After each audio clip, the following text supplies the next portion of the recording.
Good morning. कैसे हैं आप लोग? हम लोग पढ़ रहे थे दैनिक जीवन में विज्ञान, उसका पार्ट 1 मैंने आप लोगों को बता दिया था। अब हम पार्ट 2 के बारे में पढ़ेंगे कि पार्ट 2 में क्या क्या है। तो शुरू करते हैं, बहुत ज़्यादा टाइम नहीं लेंगे और इसी के साथ हम शुरू करते हैं पार्ट 2। कपास के रेशे प्राप्त होते हैं बीज चोल से। प्राकृतिक के लिए विज्ञान की मान्यता है। वास्तविकता निकाय के ताप में परिवर्तन 50 डिग्री है। केल्विन स्केल पर ताप में परिवर्तन है 50 के। जल की अस्थायी कठोरता के लिए कौन सा यौगिक उत्तरदायी है?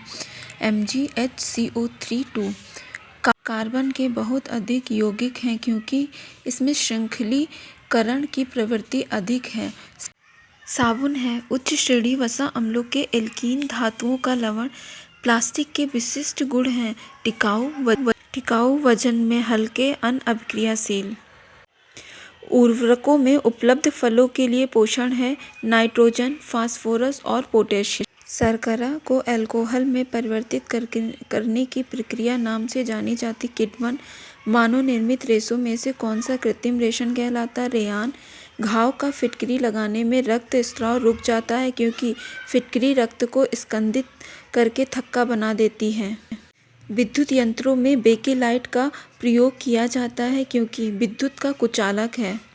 एक डॉक्टर अति अम्लता के उपचार करने हेतु एक दवाई देता है। इस दवाई में मुख्य घटक हैं CaCO3, कैल्शियम कार्बोनेट। खाद्य पदार्थों के डिब्बों की आंतरिक सतह टिन से पुती होती है, ना कि जस्ते से, क्योंकि जस्ता टिन से अधिक क्रियाशील होता है। प्लास्टर ऑफ पेरिस का रासायनिक सूत्र है CaSO4 H2O। अपमार्जक है प्रबल अम्ल और प्रबल क्षार का लवण। प्रेशर कुकर में सेम जल्दी से पक जाते हैं क्योंकि दाब बढ़ाने पर क्वथनांक बढ़ता है। जीवाणुओं को सर्वप्रथम देखा एंटोनी वॉन ल्यूवेनहॉक ने। अपमार्जक जटिल लवण है सोडियम का। लेजर की खोज की थी थियोडोर मैमेन ने। कपास का बहुलक है सेलुलोज। सड़क बनाने के काम में उत्पाद लिया जाता है बिटुमेन का। फोम के गद्दे एवं तकिए बने होते हैं पॉलीयूरीथेन के। सौर सेल बनाने में प्रयोग नहीं हो सकता प्लेटिनम। मिट्टी को नाइट्रोजन युक्त बनाने वाली फसल है चना मटर। पॉलीथीन बहुलक है एथिलीन का। पैरासीटामोल प्रतितापक तथा दर्दनाशक। घाव का अध्ययन कहलाता है ट्रोमेटोलॉजी। चींटियों के अध्ययन को कहते हैं मर्मिकोलॉजी। अस्पताल में कैथ लैब होती है कार्डियोलॉजी विभाग में। सीटी स्कैन में उपयोग होता है एक्सरे। इंसुलिन की खोज की F बेंटिंग ने। LCD प्रोजेक्टर का आविष्कार किया जीन डॉल गोल्फ ने। एक्सरे का आविष्कार किया था विल्हेम रोंटजेन। बैरोमीटर का आविष्कार किया था एवांजेलिस्ता टोरोसेली। JB डनलप ने आविष्कार किया था न्यूमेटिक रबर टायर। LED का आविष्कार निन होलोनिक ने। मक्खन कोलाइट कब बनता है? जब वसा की गुल्काएं पानी में छितरा जाते हैं। आम को पकाने के लिए के काम में आता है कैल्शियम कार्बाइड। ठोस कार्बन डाइऑक्साइड को कहते हैं सूखी बर्फ। हास्य गैस है नाइट्रस ऑक्साइड को। ऑक्सीजन की खोज की थी कार्ल सीले ने। विरंजक पाउडर को तैयार करने में प्रयुक्त होने वाली गैस है क्लोरीन। सिरका क्या है? तनु एसिटिक एसिड। नींबू में स्थित अम्ल का नाम बताइए। सैट्रिक अम्ल। दूध के खट्टे होने को प्रेरित करता है लैक्टिक एसिड। प्रकाश के उत्पादन में और धातुओं की वेल्डिंग करने में प्रयोग होता है एसिटिलीन का। चारकोल घर में क्या जलाकर बनाया जा सकता है?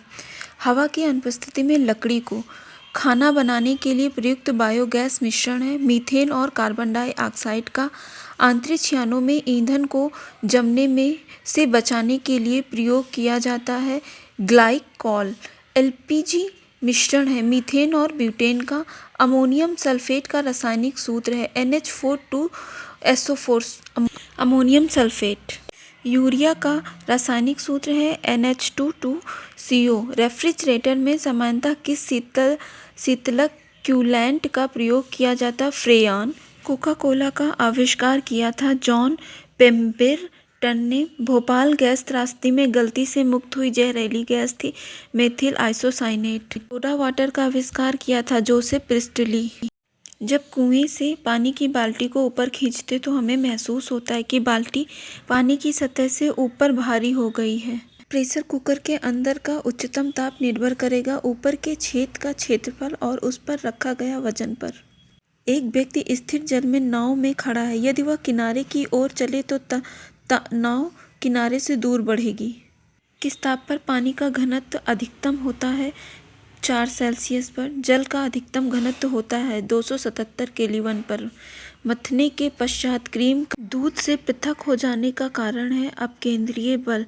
तो ये था भाग 2 यानी पार्ट 2। आगे के पार्ट 3 आपको मिल जाएगा, तो आप इसे पढ़िए। चैनल को सब्सक्राइब नहीं किया तो प्लीज़ सब्सक्राइब कर दीजिए, शेयर कर दीजिए और लाइक कर दीजिए। Thank you.